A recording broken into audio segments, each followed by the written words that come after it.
Okay, let me finish this.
Hey, we're almost starting on time.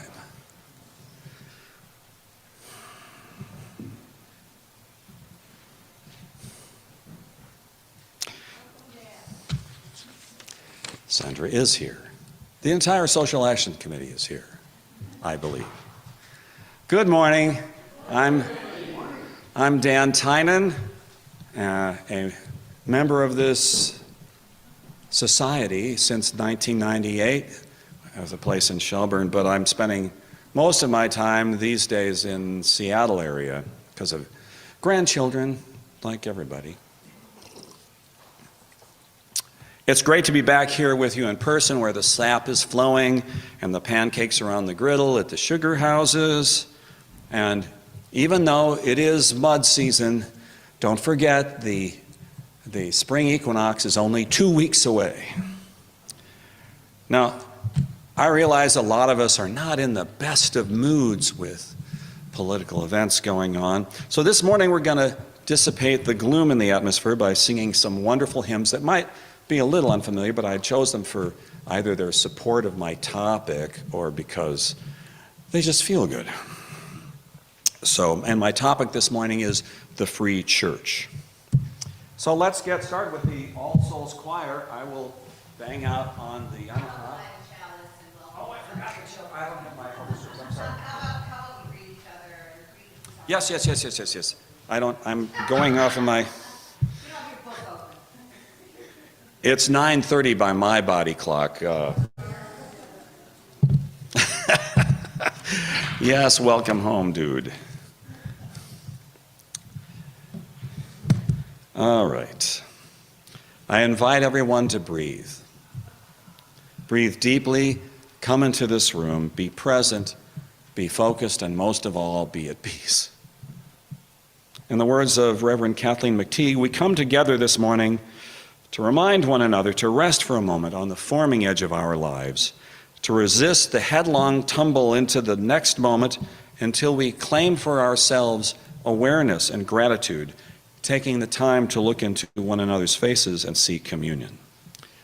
This house of laughter and silence, memory and hope is hallowed by our presence together. And I've already played the prelude. Would you like to light the chalice? Kate, I'd appreciate that. Will you please join together in reading the words in your order of service, which I left someplace else? No, here it is. Here it is. I've got it. We gather this hour as people of faith, with joys and sorrows, gifts and needs. We light this beacon of hope, symbol of our quest for truth and meaning in celebration of the life we share together. Now, will you please rise as you're willing and able, if you're willing and able, to sing number 287, Faith of the Larger Liberty. I'll play it through once without singing, so in case people don't know what this is. And besides, I need the practice.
I am wearing the vestments of the only ecclesiastical office that I legitimately hold, which is tenor in the All Souls Choir.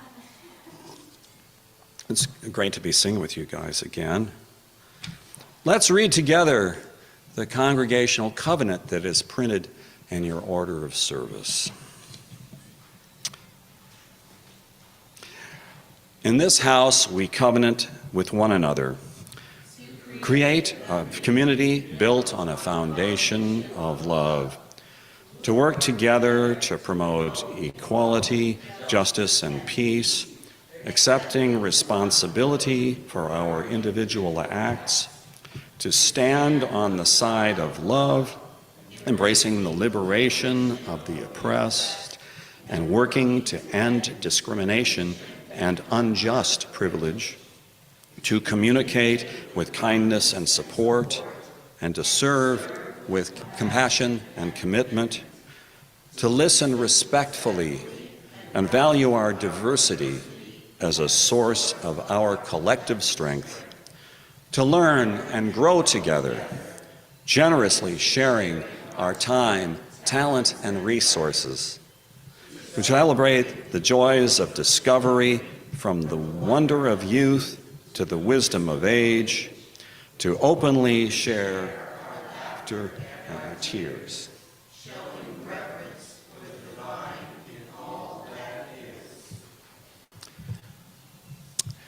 We belong to a free church in a free country,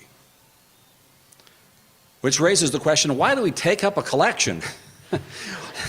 Because freedom isn't free. I don't want to give people the wrong impression here. As our first hymn just said, it's a costly heritage we claim. So please be as generous as you can. If you are visiting us this morning, please let the plate pass you by. You are our guest this morning. And feel free to join in on this song that was written by our fellow kind of Unitarian Pete Seeger.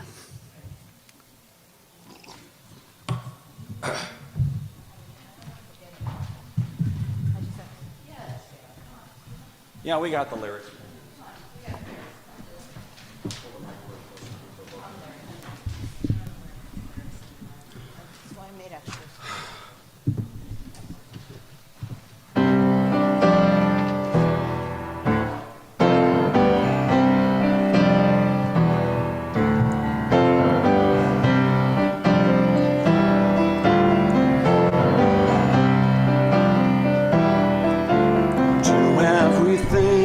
Turn, turn, turn. There is a season, turn, turn, turn. And a time to every purpose under heaven. A time to be born, a time to die, a time to plant, a time to reap, a time to kill, a time to heal, a time to live, a time to weep. To everything turn, turn, turn.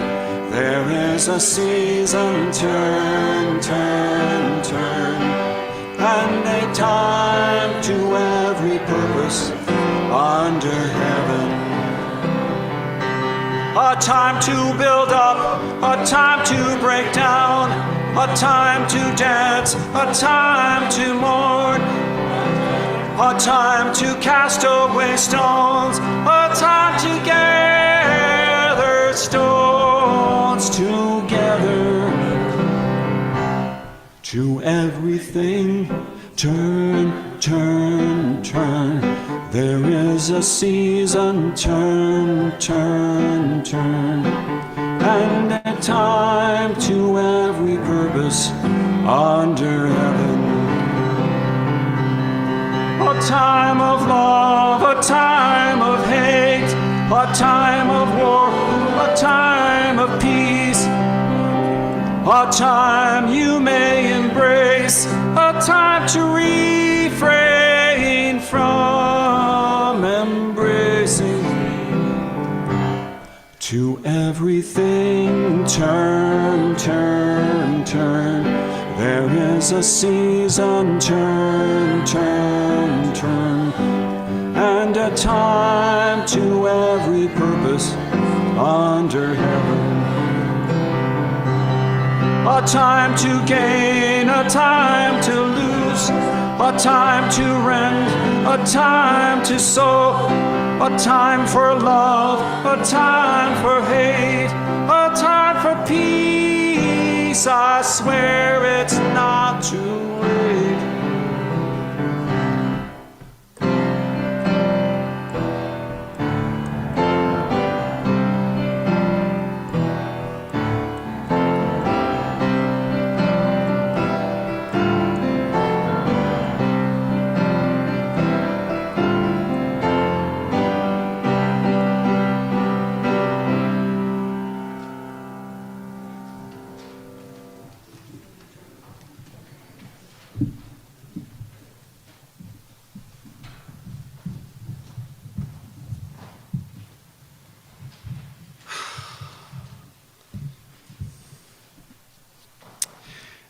Our responsive reading that I chose this morning was written by James Luther Adams. Now, we're not that familiar with Unitarian theologians of the mid-20th century, but he was the big kahuna. And I was surprised this is the only verse by him in our hymnal, but that's probably because he was more of a thinking and theory kind of guy than a poet, and we do like the poetry when we do these readings and our hymns. And, for example, Ralph Waldo Emerson was largely regarded as a poet in his time. So it's number 591. Okay, here we go. I call that church free, which enters into covenant with the ultimate source of existence, sustaining and transforming power, not made with human hands. It binds together families and generations, protecting against the idolatry of any human claim to absolute truth or authority.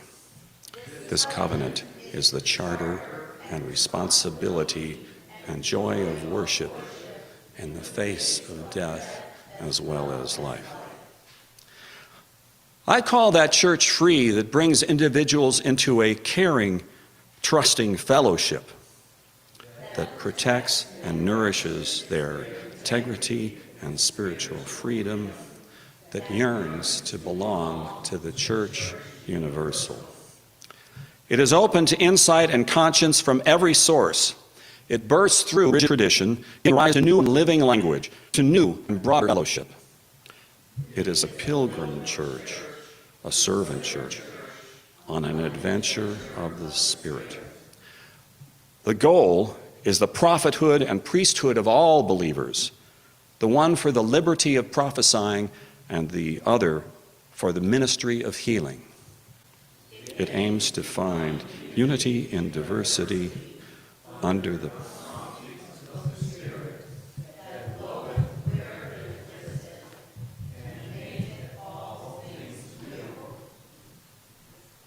You can remain seated while we're going to sing together hymn number 83, which I know is unfamiliar to people, but it's got a wonderful message for these times and some cool harmonies besides.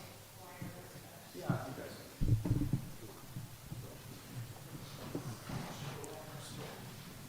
I will play it through once before you sing, because I need to practice. It's an E flat.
songs in new songs that become full symphony.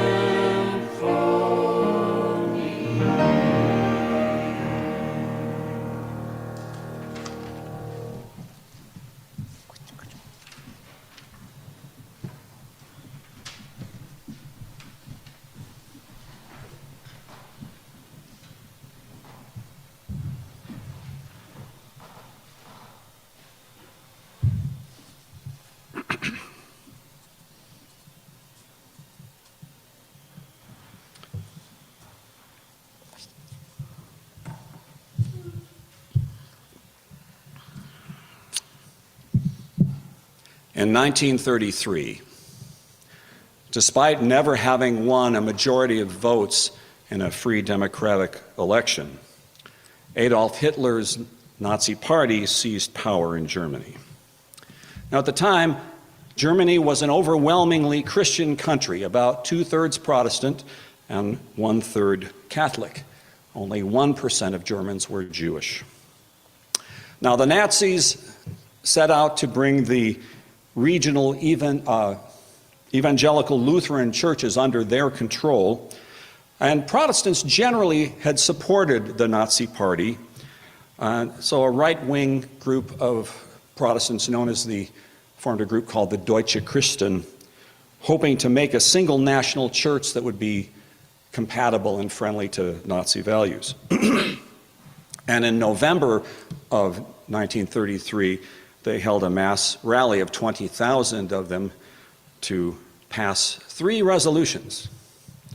Number 1, Adolf Hitler is the completion of the Reformation.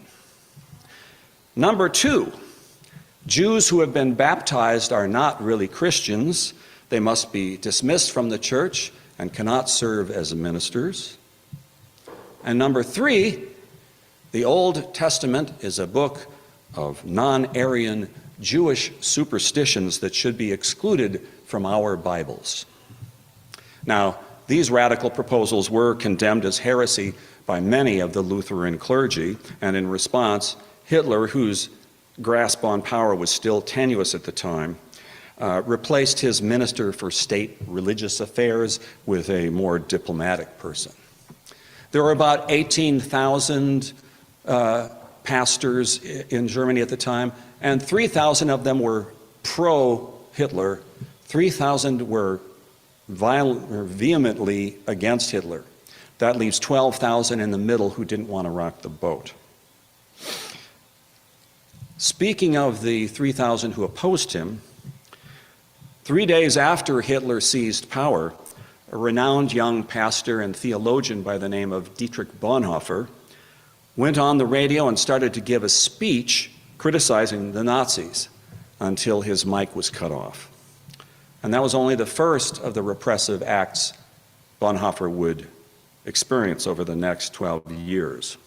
He and his fellow dissidents started what they called the Confessing Church to resist Nazi interference in church affairs, and he was picked to lead an independent seminary to train new ministers who would resist the Nazification of the church. In 1937, the Gestapo shut down the seminary, and Bonhoeffer continued his teaching in secret, traveling personally around Germany, conducting what they called a seminary on the run.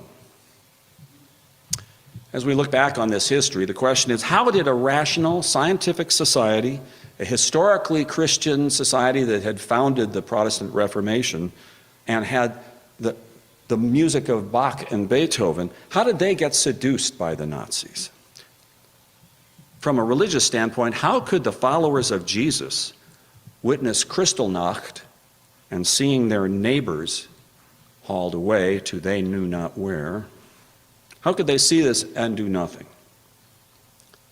What should real Christians do in response to such evil? Bonhoeffer analyzed those questions in light of his Christian faith as the war and the repression went on. His personal safety was at risk, although his status as a leading theologian gave him some protection. He was a devout pacifist who deeply believed in the message of the Sermon on the Mount to love your enemy, bless those who curse you, and turn the other cheek. But Nazi Germany had no conscientious objector status. If you refused to serve in the Wehrmacht, if you wouldn't take a personal vow of obedience to Hitler himself, you could be executed as a traitor. So his friends and family encouraged him to accept a teaching position he was offered at Union Theological Seminary in New York to escape into exile and safety. He did go there, but after only 29 days, he decided he had to return to Germany, and he wrote, "I must live through this difficult period in our national history along with the people of Germany. I'll have no right to participate in the reconstruction of Christian life in Germany after the war if I don't share the trials of this time with my people. Christians in Germany face a terrible alternative, either to will the defeat of Nazism so that a future Christian civilization can survive, or else will the victory of Germany and thereby destroy true Christian civilization. I know which of these alternatives I must choose, but I cannot make that choice from a place of security." So he crossed the Atlantic on the last boat back to Germany before the war broke out. Now, back in Germany, to save him from the draft, friends and relatives managed to get him a job with the Abwehr, the military intelligence service, under the pretext that his ecumenical contacts throughout Europe could be a useful source of information. It also gave him a position where he could help Jews and dissenters escape under the official cover that they were going as intelligence agents. As the Gestapo became more suspicious of the Abwehr, with good reason, because many were involved in plots to kill Hitler, Bonhoeffer's situation became more dangerous. In April 1943, he was imprisoned for questioning. Now, he had enough status that they didn't slap him into a concentration camp. He was allowed to write and have books and special food brought to him, and his family worked to have him declared innocent. But as the war turned against Nazi Germany, the Gestapo was not in a forgiving mood. Some members of the Abwehr were involved with the July 1944 plot that almost killed Hitler, but they were found out and executed. Bonhoeffer was in jail at the time. He was eventually sent to a concentration camp where, in a final fit of fury, Hitler ordered everyone who'd been with the Abwehr to be executed. He was executed in April 1945, only weeks before the war ended. Now, the Nazis failed to get the churches of Germany on their side, but they did manage to intimidate them into silence. The confessing church, the liberals, protested the interference of the Nazis in church affairs, but they didn't openly challenge Nazi policies, such as the oppression of the Jews. The Catholic Church signed a concordat with Hitler, which supposedly guaranteed their freedom and non-interference as long as they didn't allow priests to criticize the Nazis from the pulpit. Nevertheless, the Nazis took over monasteries and convents in the name of the state. They closed Catholic schools and eventually sent thousands of Catholic priests to Dachau, where over 1,000 of them died or were exterminated. In Austria, once early, before the war, thousands left Mass chanting, "Christ is our Führer." The Hitler Youth then disrupted services saying, "Our faith is Germany." And they ransacked the bishop's home. They threw a curate out the window. So much for peaceful accommodation and respect for the churches. After the war, Martin Niemöller, a Lutheran dissident who had been imprisoned by the Nazis for 7 years, came up with the now famous lines. "First they came for the communists, and I did not speak out because I was not a communist. Then they came for the trade unionists, and I didn't speak out because I wasn't a trade unionist. Then they came for the Jews, and I didn't speak out because I wasn't a Jew. Then they came for me, and there was no one left to speak out for me." Pastor Niemöller was freed from Dachau in 1945 by the American Army, and he spent the rest of his life trying to repent for the church's inadequate response to Nazism. In 1946, the German Association of Protestant Churches, in an effort to reconcile with the other churches of Europe, issued the Stuttgart Confession, which says in part, "We did fight for long years in the name of Jesus Christ against the mentality that found its awful expression in the National Socialist regime of violence. But we accuse ourselves for not standing up for our beliefs more courageously, for not praying more faithfully, for not believing more joyfully, and for not loving more ardently." Well, in America, the First Amendment keeps government out of religion.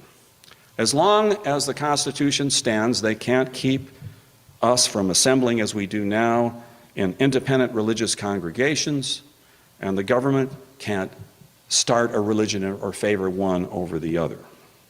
Now, we often think that freedom of religion saves government from religion, but it's more important that it keeps all religions safe from government. The title of my sermon is "A Free Church." Well, what is a free church? Well, the classic definition of a free church is one that's not under the control of the government or get money from it. A free church neither dictates government policy, as it does today in Iran, and it doesn't accept any interference from the government. And free church doesn't say anything about their beliefs. They can be either conservative or liberal churches. Now, the opposite of a free church is an established church that receives government support. And we have an interesting history here in Massachusetts. From the time of the Mayflower Landing until 1833, congregational churches were the only ones recognized by the state and supported by taxpayers, like it or not. And a town, Leiden, Bernardston, Northfield, couldn't be incorporated until the townspeople got together, built a church, and hired a minister. And you couldn't vote in elections unless you were a member of the church. Historical note, you'll like this, Russ.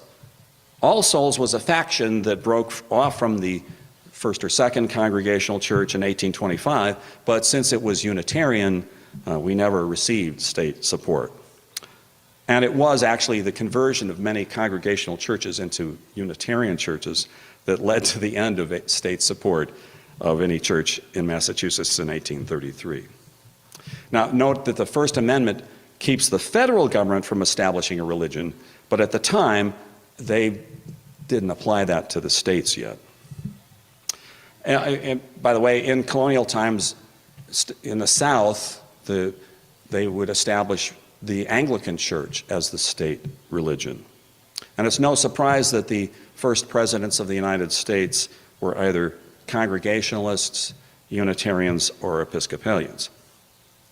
Now, of course, if you were a Baptist or a Quaker, paying taxes to support churches you didn't believe in was unfair. And that was one of the reasons why, by the time of the Revolution, Americans supported the separation of church and state.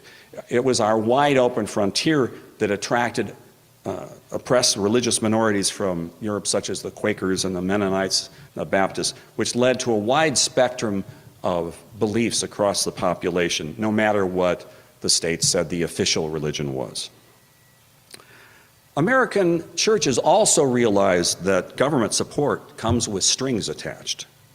Sermons from the pulpit that offended the governor or the king are easily suppressed. Another thing is, where the king's religion is imposed on the people, there's often civil war, and that bloody history was well known to the framers of the Constitution.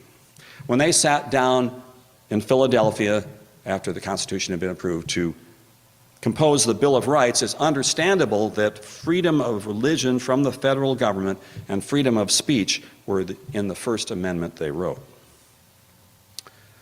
Another definition of a free church: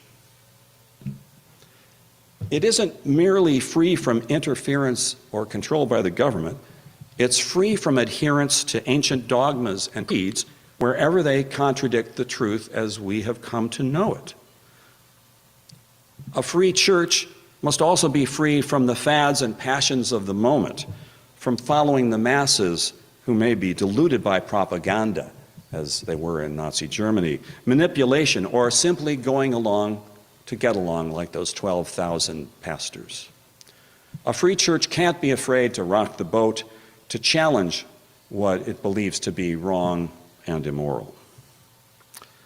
Now, in our case, the free church stands for freedom of belief. Here, people find inspiration in Buddhist scriptures. There are liberal Christians. You can be an atheist. And that's sometimes misconstrued by outsiders, that you can believe anything we want to believe. That's not exactly true. No, each individual believes what they have to believe, based on their experience, their insight, their free and responsible search for truth and meaning. Now, we try to be inclusive, but that doesn't mean we're an open door for the flat earth society, or racism, or fascism, or any other irrational projection of people's personality disorders onto our church. We have to be honest about that. Free faith doesn't mean a shallow, wishy-washy faith either. Unitarian Universalists are people of deep conviction and a sense of mission. We're all volunteers here. We're not compelled to come to church out of a sense of obligation. We want to be here, to share our ideals and gain the strength of community to meet the challenges we face in life.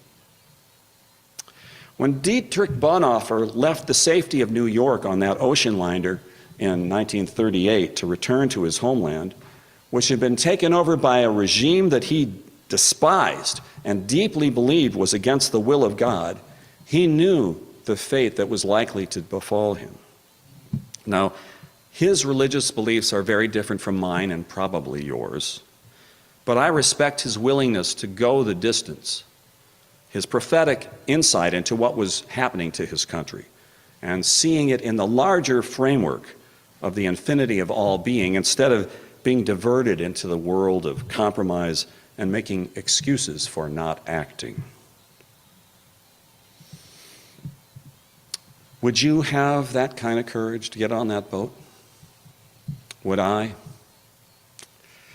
We won't really know unless we're tested, to which I immediately pray, bring us not to the test, but deliver us from evil. These are times that are trying our souls. And while I was doing research for this service, I couldn't help but see the parallels between what we're living through today and those terrifying events of the 1930s in Europe. Now, it's wrong to conflate our relatively low-intensity political struggle to those violent days. And while history doesn't repeat itself, human beings are prone to the same faults and misadventures over time. Our society is not immune to authoritarianism, but I take some comfort in the fact that the U.S. has a much more diverse religious community than Germany did in the 1930s. And our democracy is much more mature than the Weimar Republic was. We're not in the aftermath of a lost war followed by incredible inflation and depression like the Germans were after World War I. America in 2025 is in a much better position than Germany in 1933. Still, I wonder if we might say to ourselves, First, they came for the immigrants, and I didn't speak out because I wasn't an immigrant, and the president said a lot of them were criminals. Then they came for the transsexuals, and I didn't speak out because I didn't even know any transsexuals, and a woman on the internet said they were trying to convert my kids. Then they came to purge honest government employees, and I didn't speak out because I wasn't a government employee, and I wanted to have lower income taxes. Finally, they came for me, and there was no one left to speak for me, no government that could help me. And gosh darn it, I didn't get that tax break either.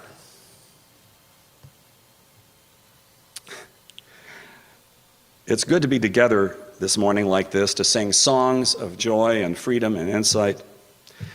2 Sundays ago, when I was at a church in the Seattle area, I noticed all of a sudden the parking lot was almost full, and there was little seating left in the church. Americans instinctively turn to houses of worship in times of crisis, even though we've become a more secular society over time. And they will appreciate each of you for what you do here, for keeping the doors open on Sunday, the heat on, the coffee hot, the web being propagated, and speaking the truth to power. As long as we hold true to our mission as a faith community, as long as we have the courage to uphold our values and sing the truth as we see it, there's a reason for us to stay the course. So may it be so, and may we sing Jubilate as we conclude. So we're going to sing this hymn, our closing hymn, and it's about lattes. Actually, I'm sorry, I'm getting out of order. I'm confused here. I'll mention that we have 3 Unitarian churches in Franklin County, and I sort of go around, and everybody has a different thing here. Now is the time that we set aside for joys and concerns. If you come here to church this morning with a joy so great that it will lift all our hearts, oh, please do that. By the same token, if you come here with a sorrow or a burden and you'd like to have some help from this community to carry that burden, you may share that. A microphone, Rocky will bring you a microphone. If you don't want to speak it out loud, are we still doing the candles at the side? You can light a candle over on the side over there. This is not a time for political or personal announcements. We care for each other by being brief and sharing the nugget, and then gathering afterwards to tell your story in our coffee hour. And if you are visiting us today, it's a great joy to have visitors, and we invite you to just simply introduce yourself and say where you came from. That's not required. It's all right. Now is our time for welcoming visitors and joys and sorrows.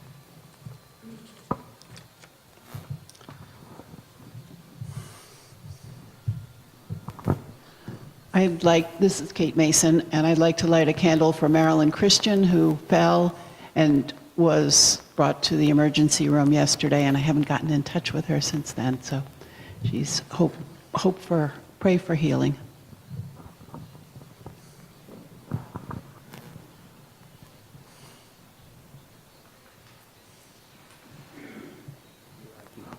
Good morning, church. Annie Hassett here. I'd like to light a candle for joy. Such a gathering we had yesterday for International Women's Day. Women of color spoke, women from different parts of the country. I'm thinking it is in Haiti, Cuba, and it was just a joy to hear them and see so many people. The place was full. You couldn't fit another person there, and I'm grateful for that, and light a candle for women for sure.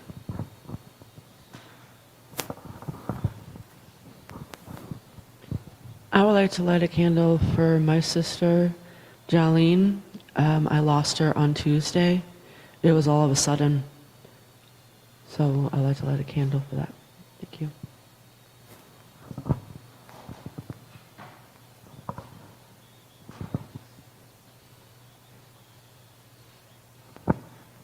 I am Ray. I'd just like to light a candle of remembrance for Jerry Campbell Lund. He was the husband of the doctor who founded our community health center. He was in his 70s, but he was a contractor, and he decided he was going to fix his roof, and he fell off the ladder, and they found him several hours later.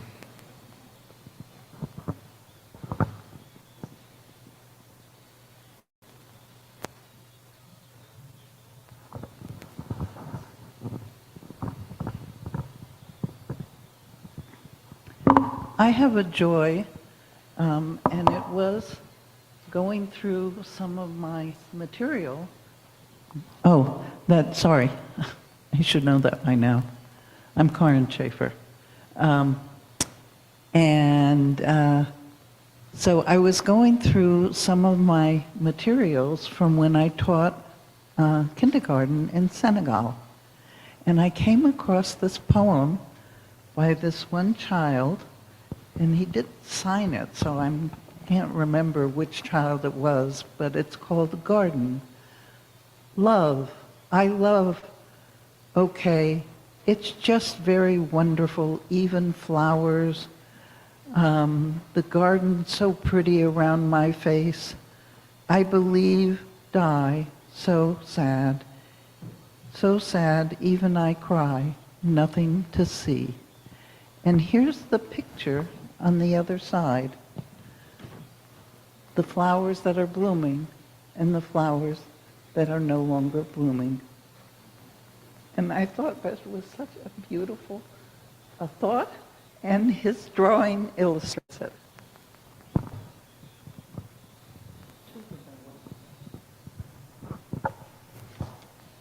Hi, I'm Sandra.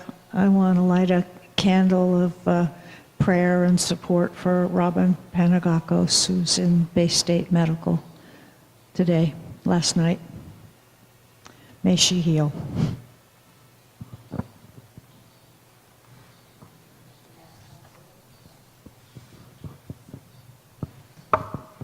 Hi, I'm Tina Waldron, and I'd like to light a candle for both my kids. Merlin just turned 24 last Saturday, and which is a miracle. And Aiden just came back from Turkey, and the miracle with Merlin is I have to say that Dr. Francis Collins, who was the head of NIH, was responsible for that, for what's helping my Merlin extend their life, and he was in Washington for the Stand for Science, and he even brought his guitar and sang, which is adorable.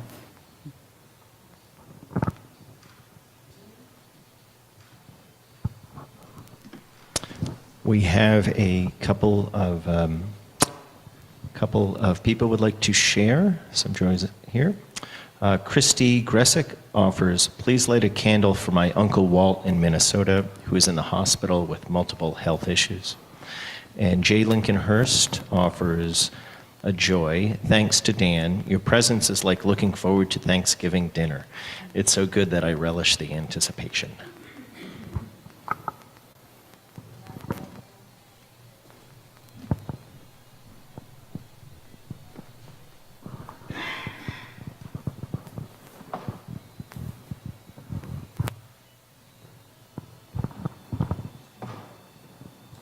Hi, I'm Cindy Lenahan, and I wanted to light a candle of love and joy for my mom, who passed on February 15th, and a candle of compassion for my dad. My mom's name is Anne, my dad's name is George, and he's beginning life by himself for the first time in 67 years. My name's Owen, and I just wanted to say that we have this big bush outside our house, and the birds come through, and lately the cardinal has been like sitting up in the middle of the bush, And like a few weeks ago, he would just get up and sing one little at like 4:30 in the morning. And now he's up there every day just rocking that bush. And then also we have a huge maple tree in the backyard, and the Carolina wren loves it up there, and he's just all...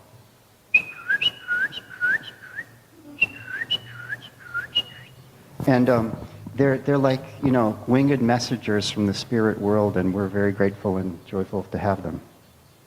Thank you.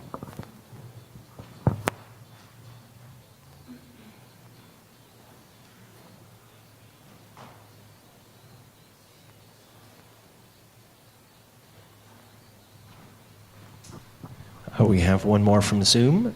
Carlin Saltman adds, a candle of concern for my friend Fee, dear friend and collaborator for 47 years, who is in hospice care and grappling with the decision of remaining in the rehab facility or making the tricky move back to her home in South Hadley. And I'm Kirsten, and boy, it has been a really solid 7 days of mourning and grief. I wasn't with you last week because I attended Logan McFadden's memorial service. You may remember I spoke of them in December. And then beloved Zachary John passed away, and I was at the memorial service yesterday. His last name was Turner, and there were more than 600 people crammed into Trinity Church in Shelburne. And on Thursday, my beloved aunt, Emily Marvin Joel, passed away at 94. So it's been a week. It's been a week. And I just hope that for all of those who are gone, that they're at peace, and those who are at transition are finding peace.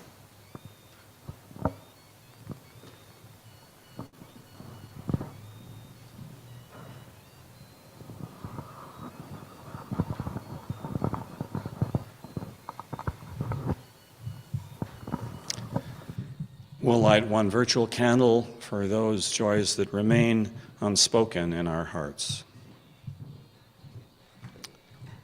Spirit of community in which we find strength and common purpose, we turn our minds and hearts toward one another, seeking to hold in our hearts all our joys and sorrows, both spoken and unspoken. Let us open our minds and hearts to the place of quiet, to the silent prayer for the healing of pain and the soft, gentle coming of love.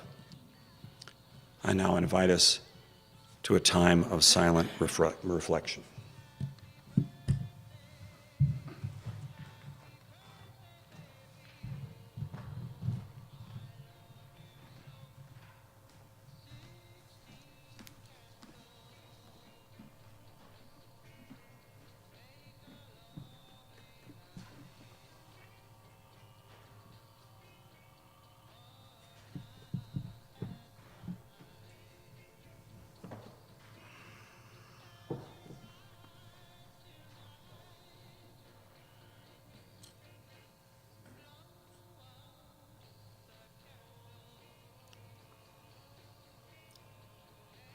Amen.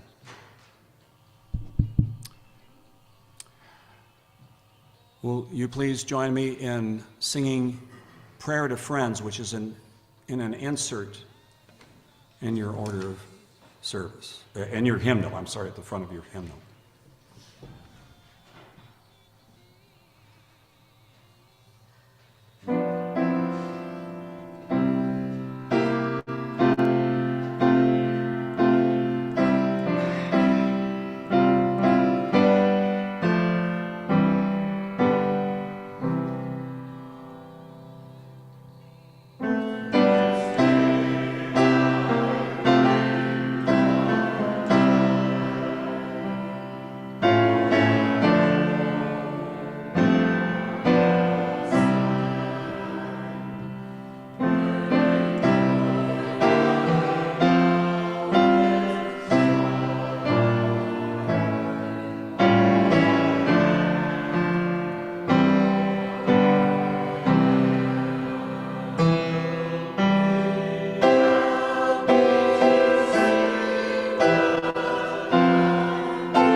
We're, last hymnal? Yes. Not verse 3, right? No verse 3. Oh, yes. We are now, if you can stretch your legs, we're going to sing our final hymn of the morning. Number 47, Now on Land and Sea Descending, which is a Vesper hymn, meaning you sing it at an evening service, but I'm using it as an ending hymn. And we will only sing verses 1 through 3. No, 1, 2, 4. 1, 2, 4, guys. Leave out No. 3. No, 3. 1, 2, 3 is what we're going to do. Okay, we did it different. Number 3. This is a Unitarian choir at work, folks. No, yes. No leader, no followers. Yeah, because the verse 3 is the exiting in peace verse. Isn't that key of D? Okay, I'll sing the, and this is Yuba Latte, just like Mocha Latte. Okay. Oh, gee whiz. Okay.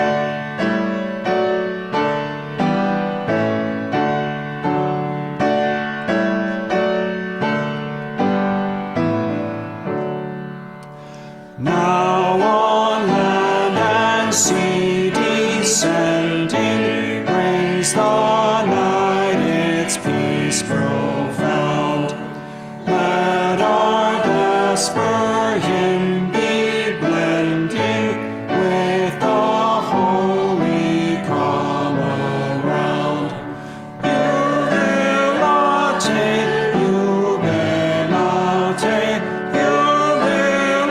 jubilate, amen. Jubilate, jubilate, jubilate, amen. Soon as the sunset glory, stars of heaven shine out above, telling still the ancient story, the Creator's changeless love. Jubilate, jubilate, jubilate, amen. Jubilate, jubilate, jubilate, amen. Now our wants and burdens leaving, to the care that cares for all. Cease we grieving, cease we grieving, quiet we our burdens fall. Jubilate, jubilate, jubilate, amen.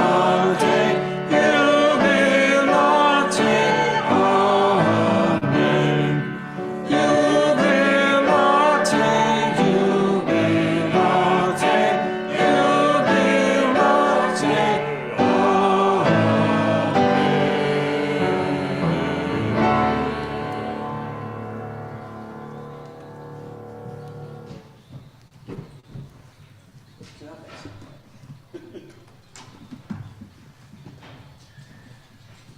Our wants and burdens leaving. Leave on here.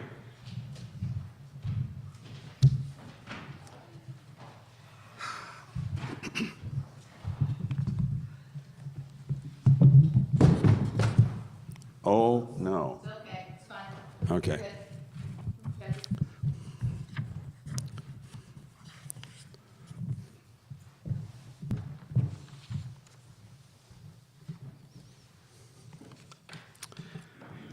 Our closing benediction is adapted from words by Carl Seeberg.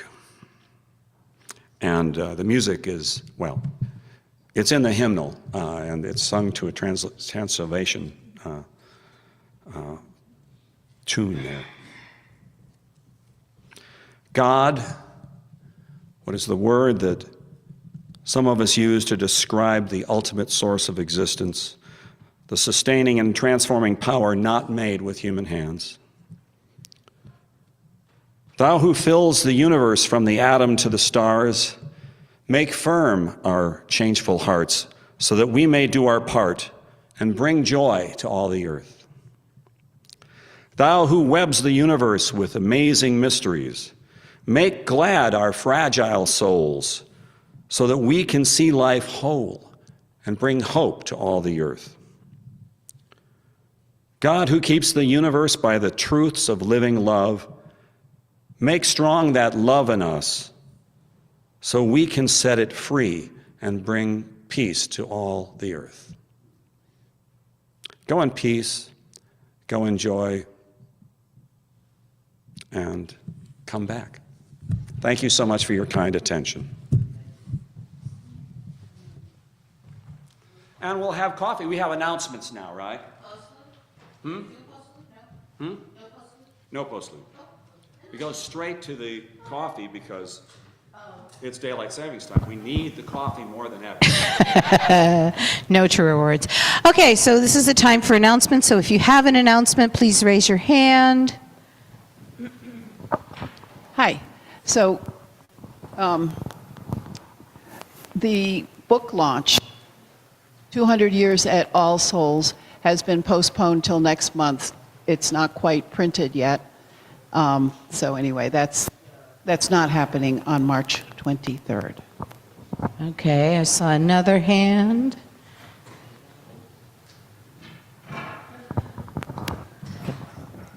Yeah, it's on.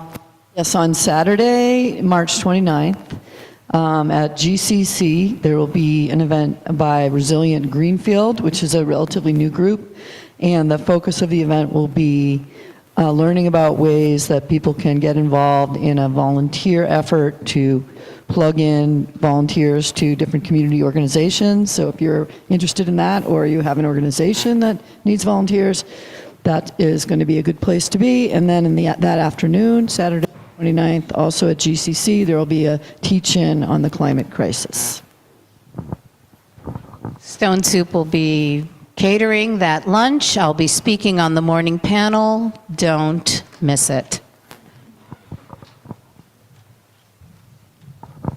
I just wanted to let everybody know that today is Social Justice Committee meeting, and everybody is welcome to join us. It's going to be in the minister's study after coffee hour.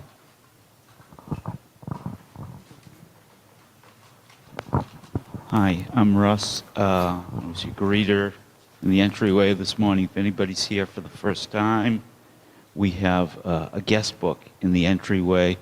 We'd really love it if you'd put your name in there. Leave some contact information if you'd like to be contacted in the future, but at the least, leave your name. And a lot of people are wearing name tags today, and thank you. I mentioned something about it last week. If anybody who's here doesn't have one and would like an All Souls name tag made for them, you can either come to me or leave a note in a box on the table on the other side of that wall, and they can be either lanyard like this or they can be pinned. So thanks. Okay, tomorrow night, right here, downstairs in the parish hall, Stone Soup Cafe is offering its second community soup night, 5 to 7 p.m. You're all welcome to join us. We'll have at least 3, maybe 4 different kinds of soup, some cornbread, some dessert. I don't know what I'm making yet. We'll figure it out.